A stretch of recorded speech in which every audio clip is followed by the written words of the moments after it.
মহিলা গৌৰীপুৰত আটক হৈছে। বাংলাদেশৰ ৰুবিয়া এবাৰ ভাৰতত হৈ পৰিছে জুমুৰ ৰায়, কিয়নো জুমুৰ ৰায় অৰ্থাৎ ৰুবিয়াক বিক্ৰী কৰা হৈছে। দিল্লীত বিক্ৰী কৰিছিল বাংলাদেশৰ দালালে আৰু পৰৱৰ্তী সময়ত কোচবিহাৰ হৈ গৌৰীপুৰত উপস্থিত হৈছিল মহিলাগৰাকী আৰু তাৰ পাছতে মহিলাগৰাকী এতিয়া আৰক্ষীৰ জালত পৰিছে আৰু এই ঘটনাক লৈ এতিয়া সকলো উদ্বিগ্ন হৈ পৰিছে। সবিস্তাৰে এই খবৰ আমি লৈ আহিছোঁ আৰু এইদৰে এতিয়া এই ঘটনাই তীব্ৰ চাঞ্চল্য সৃষ্টি কৰিছে। পুনৰলৈ কৈছোঁ ধুবুৰীৰ গৌৰীপুৰত আটক হৈছে এগৰাকী বাংলাদেশী মহিলা।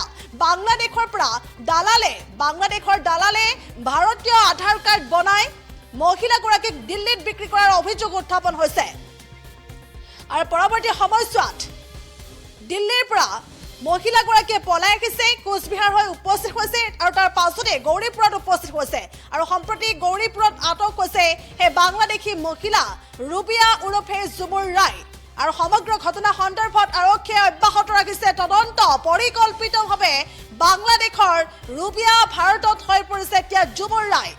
এই সমগ্ৰ বিষয়ত আন কিবা ৰহস্য আছে নে মহিলাগৰাকীয়ে সঁচা কথা কৈছে? এই সমগ্ৰ বিষয় সন্দৰ্ভত আৰক্ষীয়ে আৰম্ভ কৰিছে তদন্ত আৰু লগতে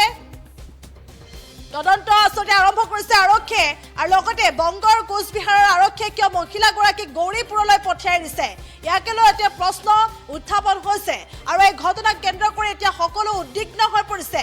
কট্টৰপন্থীয়ে ইতিমধ্যে বাংলাদেশত কি ভয়াৱহ ৰূপ ধাৰণ কৰাইছে, কট্টৰপন্থীয়ে প্ৰতিবাদ কৰিছে, কট্টৰপন্থীয়ে আন্দোলন কৰিছে আৰু লগতে সেই কট্টৰপন্থীয়ে অতি নিৰীহ যুৱক এজনক অতি নৃশংসভাৱে হত্যা কৰিছে। ইয়াৰ দৃশ্য সকলোৱে দেখিছে।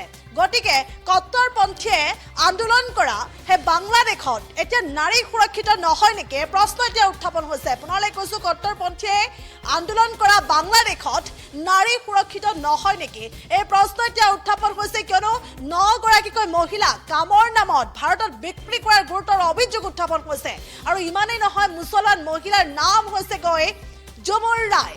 ৰুবিয়া নামৰ মুছলমান মহিলাগৰাকীৰ নাম জুমুৰ ৰায় হৈছে আৰু এইদৰে সীমান্তত অবৈধ বাংলাদেশী প্ৰব্ৰজন অব্যাহত আছে আৰু ধুবুৰীত এইদৰে ধুবুৰীৰ গৌৰীপুৰত পুনৰ আটক হৈছে বাংলাদেশী মহিলা। পুনৰলৈ কৈছোঁ, বাংলাদেশৰ পৰা দালালে ভাৰতীয় আধাৰ কাৰ্ড বনাই দিল্লীত বিক্ৰী কৰাৰ গুৰুতৰ অভিযোগ উত্থাপন হৈছে আৰু পৰৱৰ্তী সময়ছোৱাত বাংলাদেশী মহিলাগৰাকীয়ে দিল্লীৰ পৰা পলাই কোচবিহাৰত উপস্থিত হৈছে আৰু পৰৱৰ্তী সময়ত গৌৰীপুৰত আৰু এই সমগ্ৰ বিষয় সন্দৰ্ভত আৰক্ষীয়ে ইতিমধ্যে আৰম্ভ কৰিছে তদন্ত। মহিলাগৰাকীয়ে সঁচা কথা কৈছে নে মহিলাগৰাকীৰ কথাত আন কিবা ৰহস্য সোমাই আছে এয়া পৰৱৰ্তী সময়ত লক্ষণীয় হ'ব। কিন্তু এই বিষয়টোৱে এতিয়া ৰহস্য সৃষ্টি কৰিছে যে বাংলাদেশৰ ৰুবিয়া এতিয়া জুমুৰ ৰায় হৈছেগৈ ভাৰতত আৰু সমান্তৰালকৈ কামৰ নামত 9 গৰাকীকৈ মহিলাক বিক্ৰী কৰিছে ভাৰতত। এই ধৰণৰ কথা এতিয়া পোহৰলৈ আহিছে। গতিকে শেহতীয়াকৈ দুদিন পূৰ্বে কেনেধৰণৰ ঘটনা বাংলাদেশত সংঘটিত হৈ গ'ল সেয়া সকলোৱে দেখিছে। কট্টৰপন্থীয়ে আন্দোলন কৰি এজন নিৰীহ যুৱকক কিদৰে হত্যা কৰিছে আৰু তাৰ পাছতে জ্বলাই দিছে আৰু এই ঘটনাই এতিয়া তীব্ৰ প্ৰতিক্ৰিয়া চলাইছে, সৰ্বত্ৰে তীব্ৰ প্ৰতিক্ৰিয়াৰ সৃষ্টি হৈছে আৰু এই তেনেকুৱা ঘটনাৰ চাঞ্চল্য মাৰ নৌজতে এতিয়া ৰাজ্যৰ প্ৰান্তে প্ৰান্তে আৰক্ষীক গ্ৰেপ্তাৰ কৰিছে, আটক কৰিছে বহু বাংলাদেশীক আৰু এইবাৰ স্থান হৈছে ধুবুৰীৰ গৌৰীপুৰত এইবাৰ বাংলাদেশী মহিলাক আটক কৰা হৈছে আৰু এই ঘটনাই এতিয়া তীব্ৰ চাঞ্চল্যৰ সৃষ্টি কৰিছে।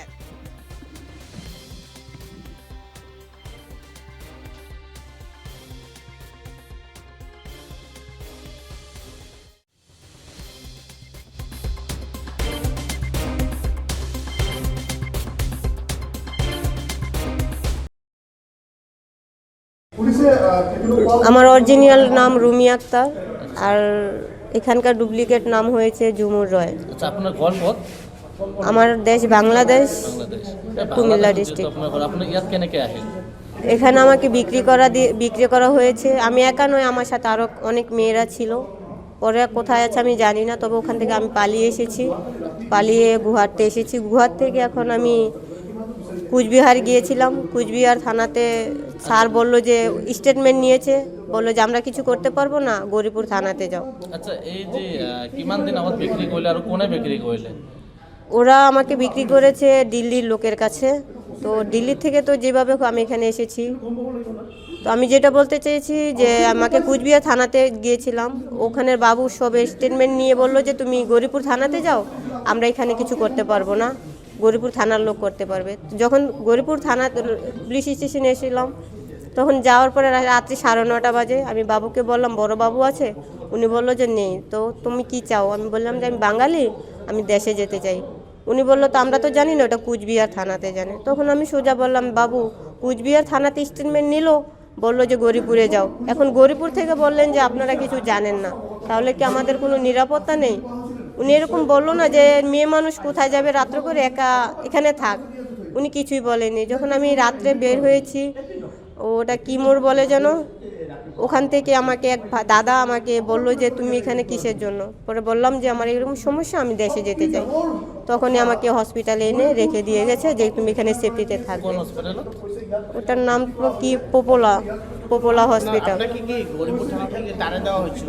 হ্যাঁ, গৌরীপুর থানা থেকে তাড়িয়ে দেওয়া হয়েছে, বলছে আমাকে কোনো হেল্প করতে পারবে না, ওটা কুচবিহার থানা করতে পারবে। মানে দুটো থানা, এক থানা আরেক থানাকে মানে ইয়া করছে, ধাক্কাধাক্কি করছে। এটা যদি এখন অবৈধ কোনো কিছু হতো, পয়সার কোনো কিছু হতো, তাহলে বলতো কি যে ঠিক আছে এটা আমরা দেখছি, ওনারা বলবো যে ওনারা দেখছে।